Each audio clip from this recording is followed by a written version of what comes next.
సమభావాన్ని బోధించినావు, శత్రువులను క్షమించినావు, ఈ దుర్మతులను దీవించినావు.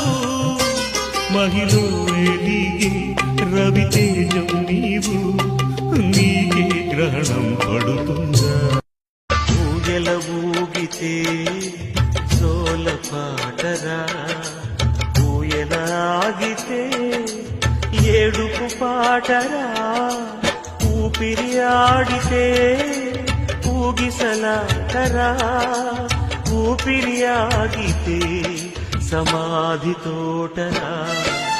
ఏ క్షణమో తెలియదు జీవితాంతం, ఈ క్షణమే చేసుకో యేసుని స్వంతం.